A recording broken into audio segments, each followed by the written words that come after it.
experiences and stuff. Last couple of weeks since that popped off, I haven't jumped on the train of making diss songs about one person or the other person, but I have been super disrespectful about one individual, Adam Calhoun.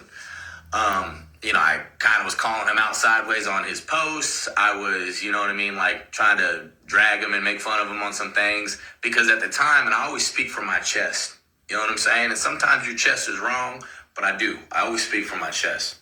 So let me explain why, okay? Why would you, Anthony Beast Mode, be speaking down on this guy? You know what I'm saying? Well, I'll tell you, 6 years ago, I had an opportunity to work with Ryan Upchurch. And I had an opportunity, because of possibly, making music and stuff with Ryan Upchurch to possibly work with Adam Calhoun and, other big people. 6 years ago, I was a really struggling artist. To paint the picture for you, I lived in a single wide trailer.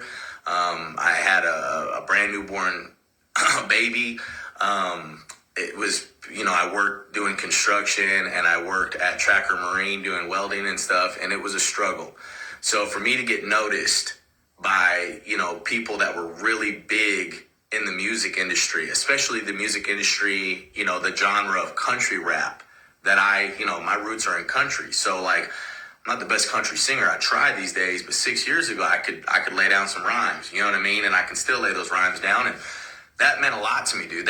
For me, that was everything. I thought to myself, my whole life's going to change. I was struggling, mentally, physically, spiritually, and emotionally. It was exhausting to work so many different jobs and trying to make imagine having a dream, imagine having a business and you're trying to make it happen. You know what I mean? Like you're trying to make it come into fruition. So when I got noticed and I got a phone call from Ryan Upchurch and I had an opportunity to go out to Ghost Ranch, I was super excited about it. I was like, yes, this is it. My relationship at the time, I'm not with her no more, but at the time it was struggling. And I told her, I said, baby, this is it. This is it. Don't give up on me. Don't give up on, I know you think that this is a pipe dream. I know you think that like nothing's going to work out. I know you think nothing's going to pan out. But this is it. I swear to you, like these guys are huge. Ryan Upchurch got a hold of me, wants me to come out to his ranch. I'm gonna make music with him and stuff. Like this is a big deal. You know what I mean? Like please don't give up on me. Please don't give up on us. I swear to you, it's gonna work out. Like everything's gonna change for us. I promise you. And when you're like naive to the industry, you believe those things. And I really did believe those things at the time. So I go out to Ryan Upchurch's Ghost Ranch and I'm hanging out with him and we make a song. I made a song called Rowdy.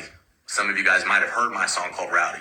Well, originally, I made that song with Ryan Upchurch in mind to be on the song.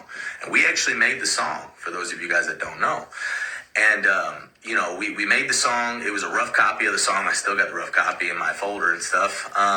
When we made the song, a little bit after that, I'm kind of playing phone tag and stuff. I stayed at his house for a few days, about a week, maybe less than a week. And thought to myself, he's a super nice dude. You know what I'm saying? Like, this dude's a super nice dude. He's a super humble dude. Like, he's super cool in person and everything.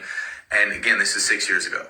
And I'm like, all right, cool. Well, then all of a sudden, out of the blue, and I had met Adam a couple of times because of this, at some redneck raves, you know what I mean, and stuff like that. I caught wind that Adam Calhoun made a diss track about me, right? And, I heard a little snippet of it. It's still on YouTube. You guys can check it out if you want.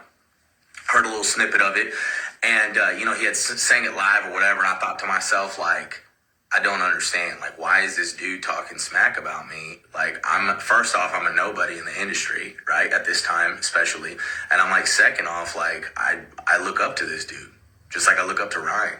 Like, it kind of, as girly as it's gonna sound, like, it literally, like, it hurt my feelings, dude, straight up. I'll be real about it. I'm the kind of dude that's like not ashamed of just being 1,010%.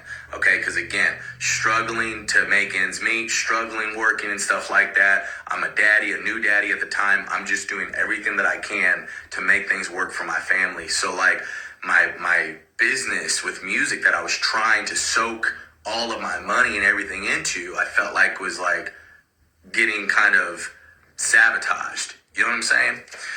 So I'm like, what's this going to do between me and Ryan? Because Adam Calhoun and Ryan Upchurch were good friends, right? So Ryan's like, he's basically, he's not giving me the green light on putting the song out. So, like, we're not finishing the song that we made together. We're not shooting no videos for it together. Things went stagnant between that. You know, he was never rude to me, but things went stagnant between that. You know, Adam Calhoun had said what he said. You know, he made his point very clear at that time that he didn't like me and all this and that. I never knew why. Didn't know why. Didn't know what the reasons were. I was confused on a lot. So I never liked him since then. That's 6 years ago. 6 years ago is a pretty good long time to not like somebody. So when the problems came between him and Ryan Upchurch, I thought to myself, well, shoot, 6 years ago, Ryan Upchurch was cool. You know, I don't know who Ryan is these days, right? To be transparent, to be honest, I don't know who Ryan is these days. Thank you, baby. But I know 6 years ago he was cool. You know what I'm saying? And so, you know, if him and Adam have problems, it's probably Adam, because 6 years ago, Adam, you know, said bad things about me and was trying to make a diss track about me and stuff like that. Like, I don't like that dude, you know, all this and that. So I clowned on him. I clowned on Adam, right? I hopped on his page. I clowned on him. You know what I mean? Like, I tried to make fun of him and all this and that and everything because I was butthurt. You know what I mean? Like, butthurt Betty. I'm not going to lie. And lo and behold, I get a phone call. Me and Adam know the same people. You know what I'm saying? And I get a phone call, and it's from Adam Calhoun. I'm not going to dive into the conversation about it because Adam's a pretty private man. But I feel like if you guys were able to pay attention more to the individual he is and less to, like, the music and the beef and stuff that they got going on, I feel like you guys would really appreciate the realness about him. We had, like, I don't know, an hour and a half conversation. The dude was extremely humble. You know, he apologized for the shit back in the day. I explained my point of view to him. I said, look, bro, that's like all bullshit to the side. I felt like you were taking food off the table for my family. I felt like you were taking the diapers off my daughter. You know what I'm saying? Like, that was an opportunity, I felt like.